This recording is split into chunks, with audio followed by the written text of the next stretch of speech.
Hello, everyone. My name is Mariah Katayev, and I'm the Community Engagement Specialist for the Department of Emergency Management and Security, or we were formerly known as the Office of Emergency Management, or OEM. Since then, we have absorbed the County Security Department, so our name has changed with it.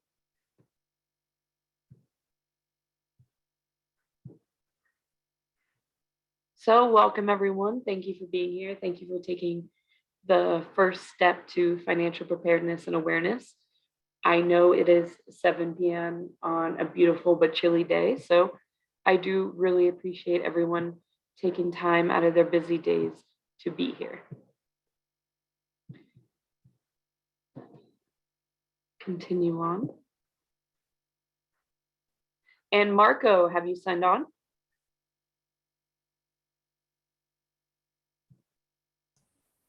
Is that my mic on? It is now. Would you like to introduce yourself?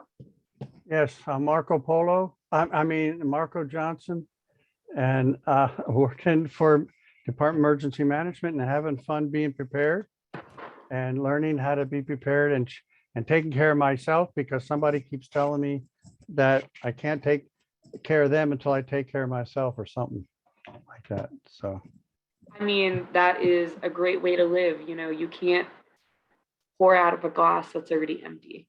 So self-care, especially in times of an emergency, is vital. You know, we try to be there for everyone, but you also need to be there for yourself. exactly. Marco is one of our superstar volunteers.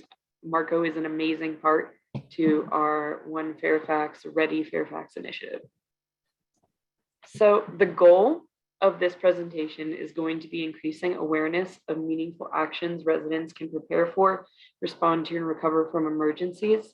And as I stated, we're going to be specializing in financial emergency preparedness tonight. Module 1 will be on the emergency financial first aid kit. That is an emergency kit created by FEMA, the Federal Emergency Management Association. It is a completely free program or packet, and we'll get a little more detail into that as we go on. Module 2 will be the 4 types of key records that we really think that is important to keep track of, and the contact information that is vital. And module 3 is flood insurance, something that is not fun to ever need, but it is really important to have for when we do need it. And Marco, I'll let you take it off. Yes, it's so important, because sometimes we don't start to think about this topic until the big and the bad thing has happened, right? If we're trying to recover is when we start to think about some of these things. So you guys are getting a heads up, and here is a packet, a booklet, and there's information available to you. You let us know you want some more things, but they're calling it a first aid kit.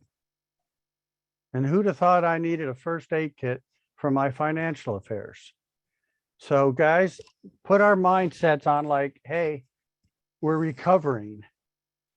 And oh, I wish I would have had that. I wish I did this. I wish I did that. Well, that's what we're going to do tonight. We're going to help you. Whoops, I got my Red Cross. I just came from teaching a Red Cross one. Sorry, guys, I have my wrong vest on. Okay, so next slide. Yeah, the whole idea then is beforehand, before, during, and after, we like to say. The cycle of being ready and being prepared is thinking and organizing, making the assessments, and what do we need for emergencies? What kind of disasters could happen? So do I need to prepare for things like shutters on the buildings, or how do I have to prepare for the many things that may happen to my person? Do I have health needs if there's an emergency disasters? We're also thinking in terms of if the roof blows off, or, you know, even if I rent, what happens if something happens and I have to replace all my clothes, all my computers, all my furniture? So make these assessments, organize and review, and figure out how to build these safeguards in. We're thinking ahead of time now. We're making some decisions. And then as we learn about things, we get to update our plan. You looked at a website, there is to get about this first aid kit. Okay. Getting things together and learning who our contacts are is very important with getting our financials lined up and in order, right? They may have many different kinds of account numbers. You might have things that you have to do and they conduct themselves differently, but there's forms and information in this first aid kit for financials that'll help you. There's all kinds of banking. There's an app for that, is very fits this thing. I've got now a third financial institution that's are not satisfied with me having to go on the internet online. They sending now an app for my handheld device, right? Some people used to call it a phone, right? Now you use it more with your apps and everything than you do with a phone. Okay, so it's just so exciting to be able to have some tools and learn about them before you need them. So then I remember what happened when the power went out, like, was it so many thousands of people, power in Fairfax County went out when we had the snow and do we have some snow a couple months ago, a little bit, and some ice and things. And somewhere out on some interstate, they had cars 40, 50 miles of cars backed up. Anybody remember that? So power out to 55,000 people or 9,000 people in Fairfax. Stuff happens, learn what it is and figure out how you can save some. But guess what? If you went nearby at the area where the power lines were out, they also were out in a lot of stores. And if you went to get your pizza, guess what? I went to a place and the pizza could not take my charge card. And so if you had $20, if you're lucky to have any cash at all for your pizza, sometimes a slice of pizza might cost you $20 because they don't have change to give you. So think in terms of having some money in case you need it and things like that. So next.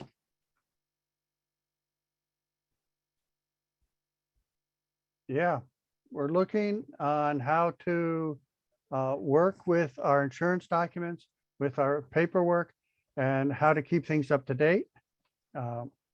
All these things you check ahead of time. You do not want to have things lapse while the disaster comes. That's why we say financial people have to be more informed than many others because they know when their things are due, right? Many people are recommending that, hey, just have an automatic payment monthly or every 6 months or annually. So you could check with your financial institutions and see how they have things to set up, right? Next.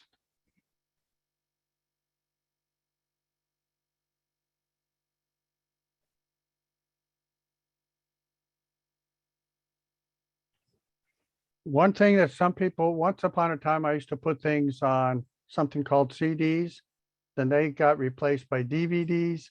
And so then I said, oh, I have my copies of my passport and all my accounts and my will and living trust, all these different kinds of things.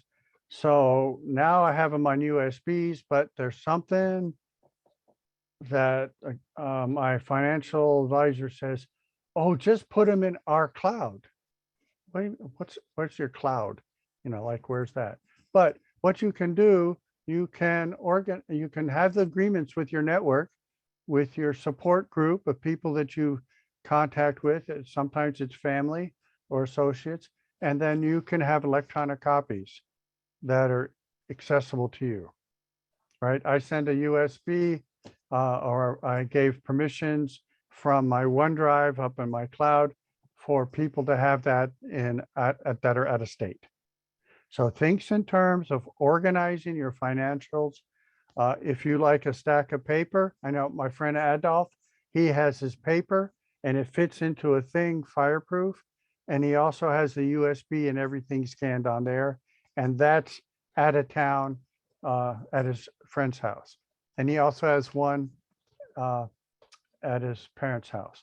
So there's things to think about I like the idea of the electronic copy, but somehow I also like to make copies and have paper, but you have to safeguard these things. The idea is that it has your inventories of your household goods. It has things that you'll need when you have to file insurance claim, right?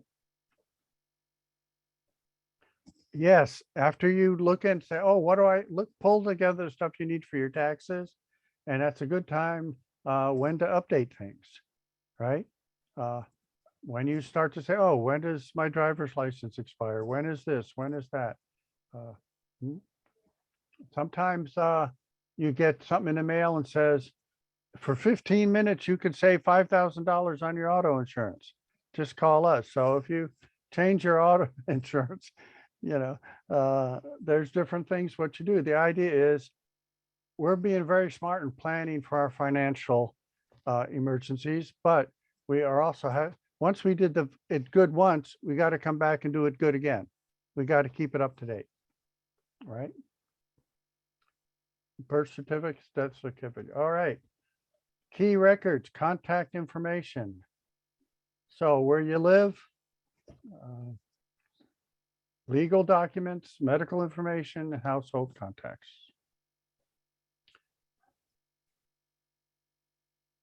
This is the kind of thing we're edging up, we're talking about. We're talking about, hey, let's think tonight if we're recovering from something and what is the fine print on the 25th page of your rentals insurance of what, oh, my landlord said when I rented, they have insurance. I said, well, what did that cover? What kind of insurance do I have if I'm a renter? And when you read it, does that really cover my $5,000 of big TVs and computers and phones that may melt or get burnt up? So your thinking's in terms of where's all your equipment and how do you get to apply? So let's think ahead of time and have these things ready, right? And let's have this pictures and identity and birth certificates and passports and driver's license. I think we're doing pretty good. And then you're saying to yourself, why do you need this? You need it then for the Federal Emergency Management Agency, your state, your local. This will all help. Okay.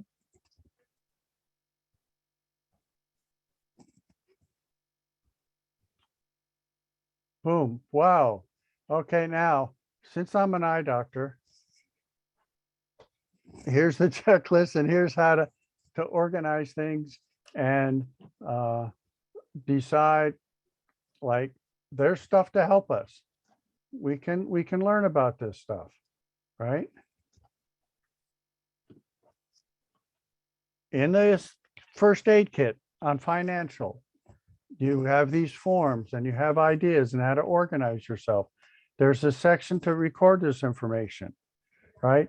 You may have it on spreadsheets or in other documents already on your computers, but we're thinking in terms of, hey, let's look at this list and see how many things can we have as electronic funds transfer. What can I set up that automatically goes to the charge card or to my checking account? So talk this over, think about it, and find out the best ways to record some of these things. If there's somebody who already has these things recorded, you want to put in the chat and just say, yes, I have my financial documents totally inventoried. That would be nice to see in the chat. Yes, we are using the chat tonight. If you have any ideas, thoughts, ideas, or questions, you pop them in to the chat. Oh, look at this stuff in red. I was just reminded about that. In fact, I think I had it on a test somewhere. Look at that in red. I don't have the house anymore. The tornado took it or the flood took it, right? So, hey guys, I guess it still says you got to pay. Wait a minute. We learned that in the Gulf Coast. where you find your house, a mile away, or pieces of it, and you go and you're looking down, here's where my house used to be. Even in Fairfax and Northern Virginia, Washington, DC, there's homes that do not have basements. I thought almost everybody had a basement, but some of them, after World War II, they needed housing. And a lot of these ramblers are cookie cutter, but they don't have basements. And then those things, if you have to go, hey, I evacuated, now I came back and my house is gone. So you're still responsible for your mortgage. Right? And here's how to work and think in terms about how you would make the payments. Remember, we're talking about thinking ahead of all my obligations and all my financial resources. Medical information. Oh my goodness. Tell me, put in the chat, do you have, even if you don't have meds, how many pharmacists do you think will say, oh yeah, here's 6 months of this special drug? Well, you're only allowed legally to have like 10 tablets at a time, but you're saying, no, I'm preparing for a disaster. So, but it's certainly good to have all your medical prescriptions copied. Don't rely on that the pharmacist will have it that you went to last month. So thinking about collecting and organizing all your information and your cards. My health provider now has an app and a website for my health. And so I have 2 ways to talk to them and keep things up to date. And my insurance card is online from my provider. So check here. Sometimes when we talk about these things, guess what? You'll say, I was doing that for my banking or other things, but you mean my healthcare stuff could be in an app? Or, my provider, maybe I have a secure website for them that wherever I am, whatever kind of disaster I have, floods or tornadoes or things. So gosh, guys, let's think about this stuff, that maybe there's already this mechanism technologies that we've tried not to do because I don't want them stealing my identity. But guess what? When the big disaster happens, it's kind of neat to know that all my medical stuff is okay. Because my healthcare provider has a big secure system that all my stuff is in. Okay. In more than one place. What are we learning tonight? Financial records are in more than one place. In more than one place. Yeah. And keeping things current. And this is a good time with April tax time coming up. It's a good time to remind ourselves to read small print, isn't it? Let's look and see what comes into our mortgages. What does that mean? What kind of insurance? Oh, I thought my insurance covered the roof being ripped off the top. So go see, oh, I thought I had flood insurance. Did you or didn't you? Let's look at some of this small print. This is excellent things to know. Sometimes the insurance agents have turnover. Who's your current person to talk to? Or is it just the chat robot or whoever? So see how you would trigger yourself if you had to recover. But you've done so well tonight by learning what you could put into things and get ready. You will mitigate a recovery, how strong it is, right? You'll be able to make that emergency week because you're ready for it. And then you can recover because you know what to do. You have the right financial documents and contacts and phone numbers and accounts. Everything's up to date. Good. Any questions or ideas, thoughts?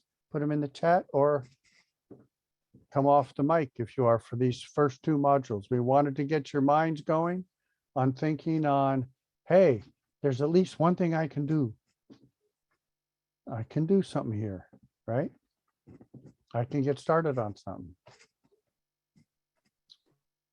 Thank you. Thank you, Marco.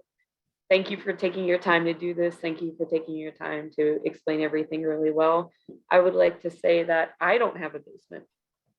And that is definitely a change when it comes to safety.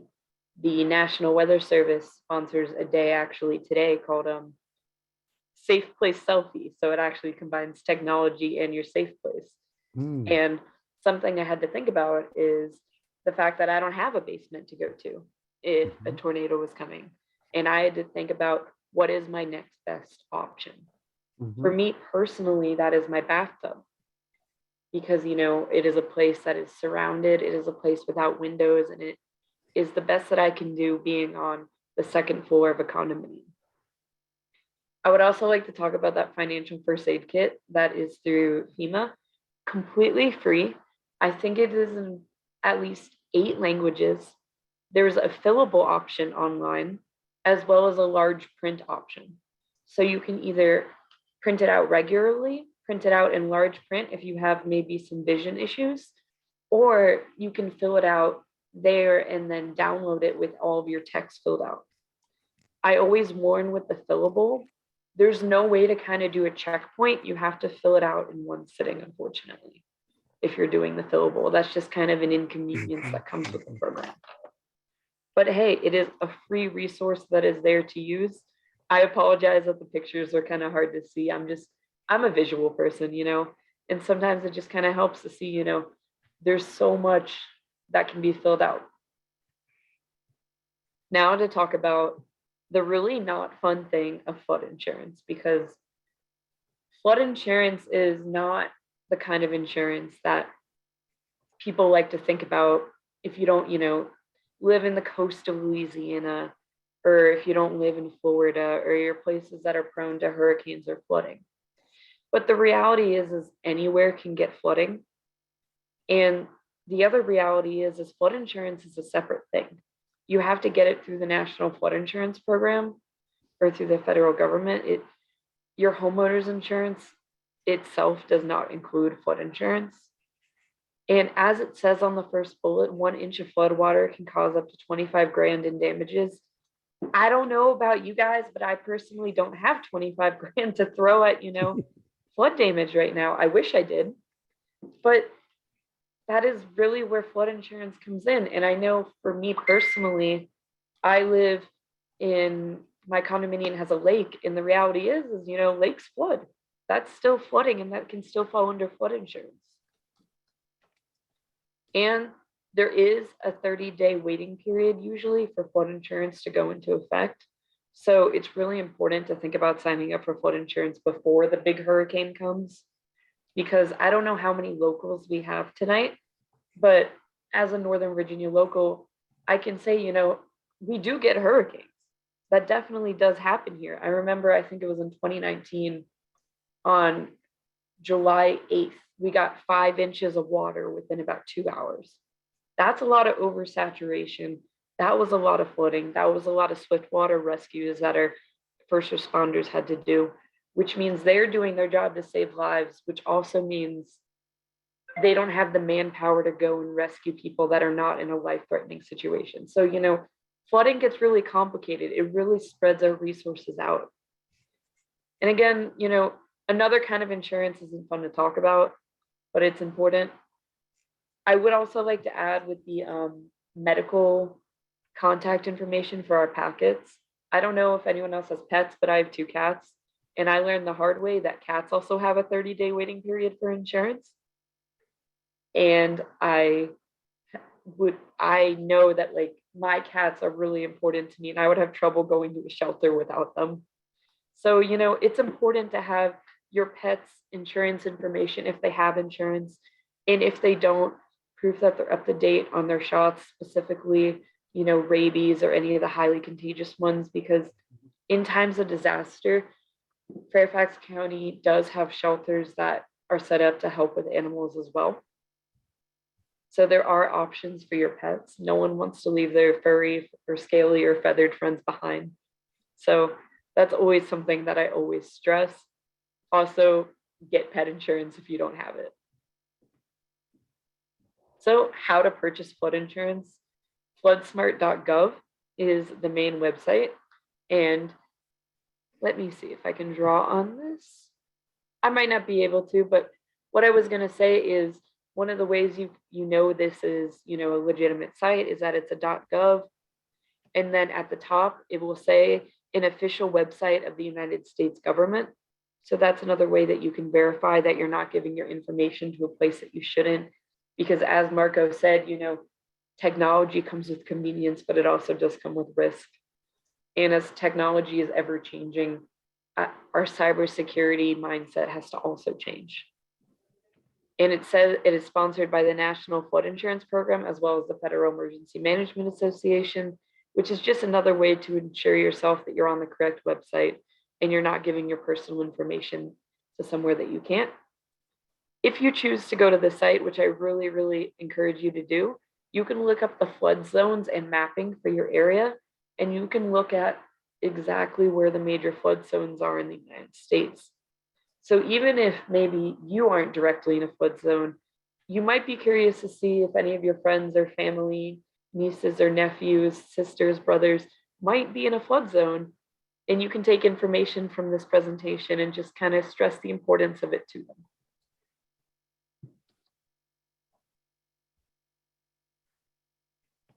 Now, we've talked about floods. We always want to talk about staying informed. This is really local based. So we have a program called Fairfax Alerts. It is a free sign up program where you can choose how many notifications you get, such as text, email, whatever your preference is. So if you don't want to get spammed with text messages, because I know there's a lot of ads that come through text now and it can get really inconvenient, you can choose to just get it through email. And you can sign up on Fairfax Alerts for whatever you're interested in staying informed about. So there's traffic accidents as well as different kinds of disasters, stuff as acts of violence and active shooters. And you can get alerts when those things are near you. And they're check boxes, so it's not a select all. So don't feel obligated that if you don't want to be bombarded with notifications that Fairfax Alerts might not be right for you.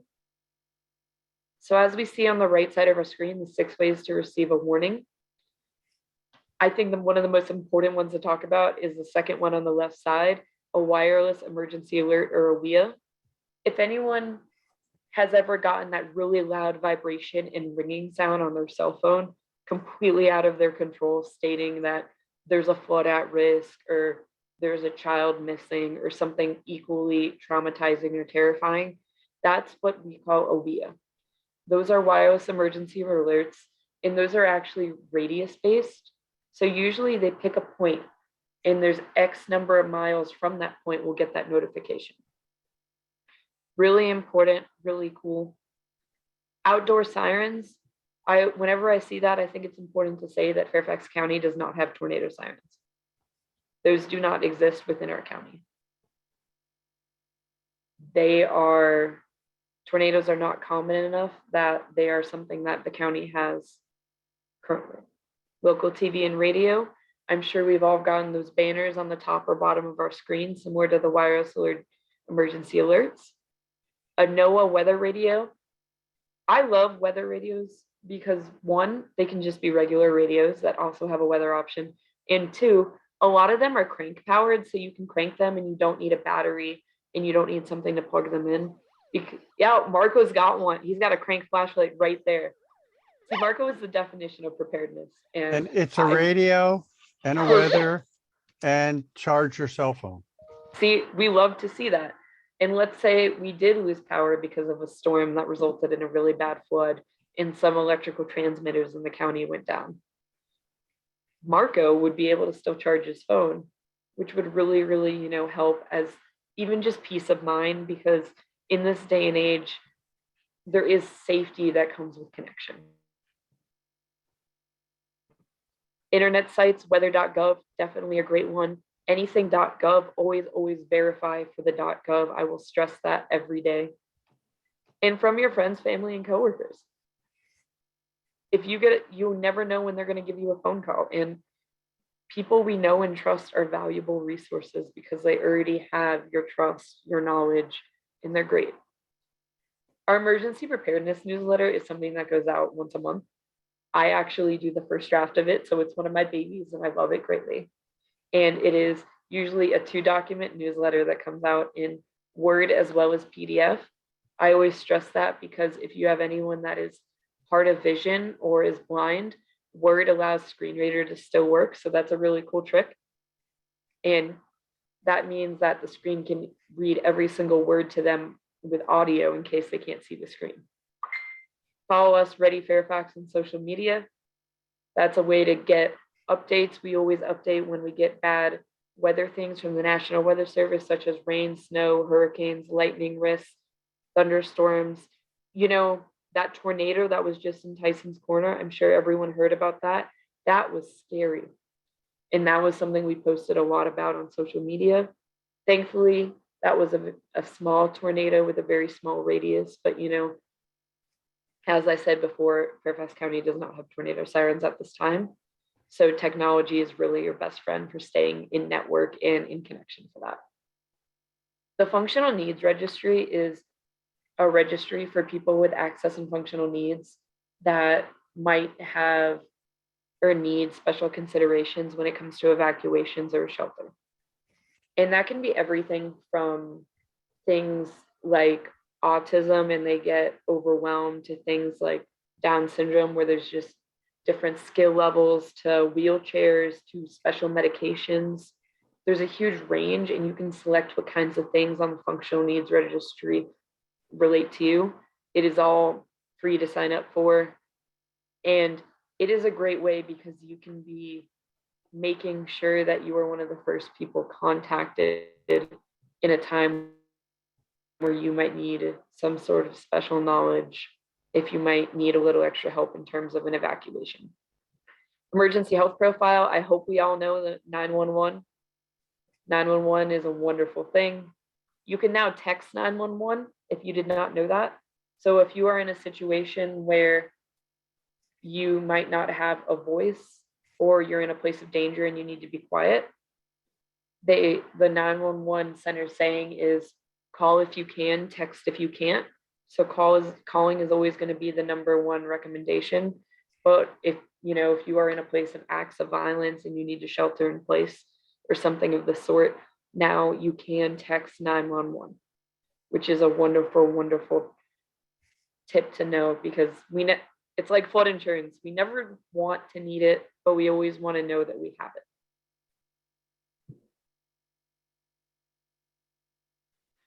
So get involved. This is probably Marco's favorite page.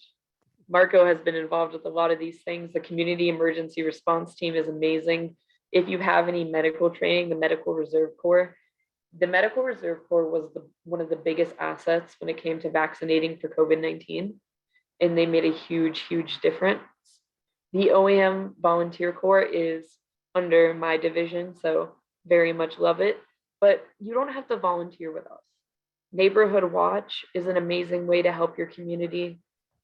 The Volunteers and Police Service, if you have any connections to the police force. The Citizen Corps is amazing, or the Fire Corps if you have any connections to the fire department. Again, you don't have to volunteer with us. It's just, I always want everyone to get involved in whatever capability they can, whatever time devotion that they can. But I also at the same time do respect that we all live very busy lives, and sometimes that can't happen for everyone, and that's okay. And a lot of them have free training. They do. I know that. You'll be like some of us who said, didn't I have training on this 5 years ago? I better go make my financial book and send it to my brother out of town, right? So it's like, hey, there's free training when you help volunteer, and you learn about taking care and helping yourself. Yes. And right now we are trying to actually get our volunteers in so that they can get recertified in CPR for babies, children, as well as adults. So just things like that, if you have children or grandchildren or young siblings, it's really important to know the differences between adult and child CPR because they're not the same. And we're also going to walk through our volunteers the different ways that you use an AED and automatic external defibrillator, depending on the size of the person. So there are a lot, I don't want to say perks, but benefits to volunteering, you know, and more importantly, you get to help your community and you really get to get out there. So before I let Marco say some final words, I would just like to say thank you for being here. I know financial things are not the most exciting thing to talk about, but I know everyone here living in Fairfax County understands as well the importance of finances and the importance of knowing and preparing for the worst. So thank you for taking the time to do that.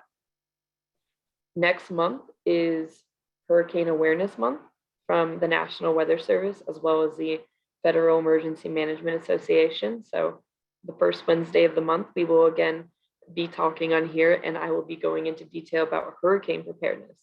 And I know that we have all seen in this area that we do get hurricanes, and we do lose power from hurricanes, and we do get roads blocked and roads flooded. So it's not a faraway concept for us.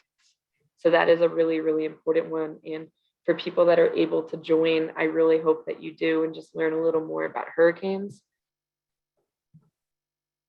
And before this ends, Marco, is there any closing comments you would like to make? Yes, we're thinking in terms of everybody should think in terms of a financial first aid kit. It's not just for the guy in the big house outside the Beltway on the lake, right? I want like it's apartment, it's think in terms of what you have and how meager you think your financials are. Still look at that kit and those checklists. Those checklists are very helpful. Or contact us. Our information, our emails on the slide. It's in the chat also, and we'll help you, whoever you are, however stage of your financial or your wealth building is. It's like, that's what we'll be looking for. We'll be looking to help you get engaged and just think of having something simple to get yourself organized with account numbers. No matter how much is it, no matter how much is in the account, right? I'm going to put my email. It's mariah.katayev@fairfaxcounty.gov. And anyone can feel free to email me and I can try to help you filling out the form in any way. One thing I did forget to mention is the importance of the medical one. If there is a need for shelters, our shelters usually have a way of getting people their medication, but the reality is we need proof that it is a medication that you do take. And this is a way that can really help with that. Even if it's just proof of a current prescription. So a small thing is just changing it every time a dose changes. So if there are not any final questions or comments, thank you for being here. Marco, thank you for taking your time to do this.